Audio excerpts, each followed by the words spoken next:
But yeah, here we have Andy Serkis teases new project featuring AI characters. I can't believe it. I can't. I like.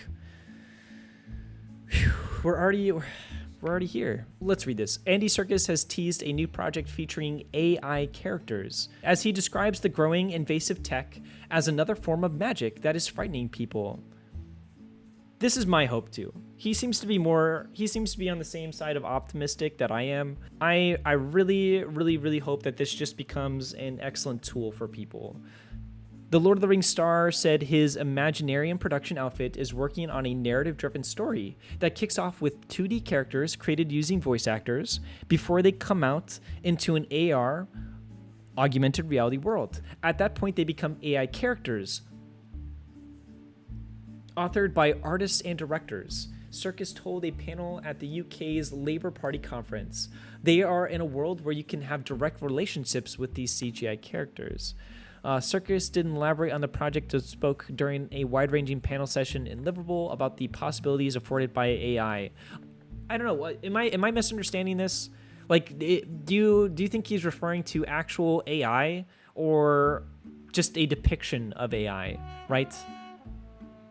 Just like a fictional depiction of AI and how and its place, or is this literally like AI characters?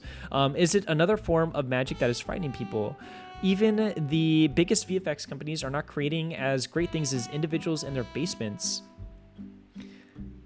It's pretty crazy. Yeah, if you spend any time looking at shorts and stuff, AI things are popping up more and more, and some of them are obviously better or weirder than others, but I at the very least, I love surrealism. I love things that are strange and out there, and being able to like type in a prompt, like there like people are making whole fictional universes that I think are pretty fascinating. Like I think there's one from like, it's like radio from the beyond, and it's recording and transmitting these events from all these worlds, and it's like these strange cat pirates, and it details some, like it's written by real people, so like all those words are by real people, that story is by a person, but then they add these really dynamic images with them too, and that kind of stuff. I think there's a lot of possibility there. I really do. It is much and I'm all for things getting like stranger and more surreal. It is another form of magic. Yep. It is much misunderstood, much aligned, and lumped together in the same way that people probably felt the internet was going to destroy everyone's lives. Yeah, I don't know. I agree. But I also think that the internet obviously changed the entire world drastically, and I do think AI will be the same. I'm on his side though. I really hope that this becomes a good thing. A key and understandable challenge, Serkis added, is the battle of remuneration and clarification over AI copyright to avoid actors being ripped off. Yeah. The actor who made his name voicing and playing Gollum in Lord of the Rings franchise and will reprise the role. Oh boy. In the Lord of the Rings, The Hunt for what? What is this? What? Oh no. Warner Bros. To release new Lord of the Rings movie? The Hunt for Gollum? Peter Jackson to produce and Andy Serkis to direct? I didn't know about this. I didn't know about what? Oh no. Warner Bros. Will release the first of its new batch of live-action Lord of the Rings films oh god, which will focus on Andy Serkis' Gollum. New batch? You're kidding. Original Lord of the Rings trilogy filmmaker, and his partner's friend Walsh. She and him, and I don't know about her original, but they did a lot of writing. Like I know Fran Walsh did a lot of writing for the original trilogy and producing the movie, and will be involved every step of the way. Okay, the project is currently in the early stages of script development from writers Walsh and Boyens, along with Phoebe Crittens. Okay. Explore story. I don't want to see this. I don't care. I don't understand this fascination with Gollum. Like Gollum of all people. It just seems such a strange angle here. Like they made a whole game out of Gollum, and that ended up being a disaster. Compared current fears of this ilk to the introduction of performance captured decades ago. It's taken a long time for actors to even understand what it is to put on a costume or makeup, but stand in a special suit and do essentially what you do normally, which is act. We need the permissions to be there so you're able to in some way monetize these artists in a proper way. Ooh, my goodness. Speaking alongside Circus, Stan McCoy, who runs the EMEA division of the Motion Picture Association, said the UK has the best system of copyright in the world. Give me a movie about the bear guy. The guy that went out to live with grizzly bears? The bear guy? What? Keeping on the cutting edge and defending IP in the wake of AI will absolutely be the recipe that keeps the UK at the forefront. The pair was speaking on a panel about growing the UK's position. Okay. Circus said that the UK has great crews and enormous talent, but is losing VFX work to cheaper competitors abroad.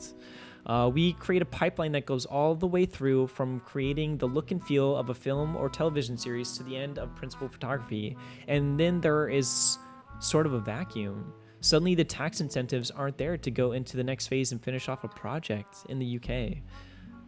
Circus urged better utilization of the UK's expertise in video games, as he posited that there is a bit of snobbery about the video game world from the film world.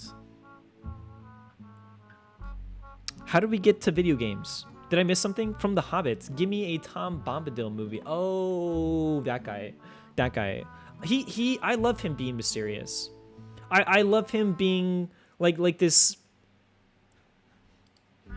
character that seemingly has been here since the start of time, seems to be like kind of impartial or doesn't really truly affect things. I guess he did help Frodo along his way there and gave him some advice, but I really like that character just being an unknown.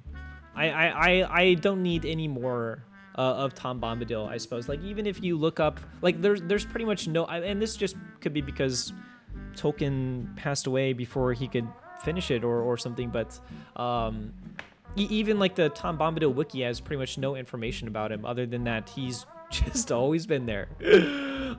He's just always been around, and I think that's pretty cool. Yeah, if there was like a Lord of the Rings character, like I would rather explore the current time that the show is exploring. The Lord of the Rings of Power, that show just isn't it for me. You know, like Arnor, the Fall of Arnor, or I think that's what it's called. Or maybe Arnor comes out. I don't know the lore, but I would rather explore like maybe some of those more glorious historical times. Circus better. I don't know how we got to video game world, but I think this is definitely changing. Yeah, I think this is definitely changing. We're like, even if you watch the Game Awards or whatever, you see all kinds of actors showing up there, and I don't know how y'all feel about that, but in some ways it's a bit strange, right?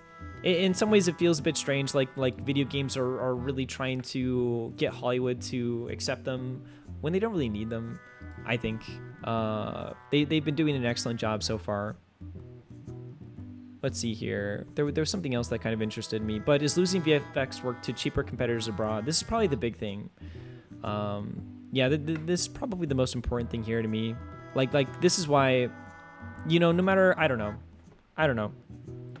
We'll see where it goes, but all it takes is for like a country abroad to fully go into AI and make things cheaper for us to also have to get on board or get behind.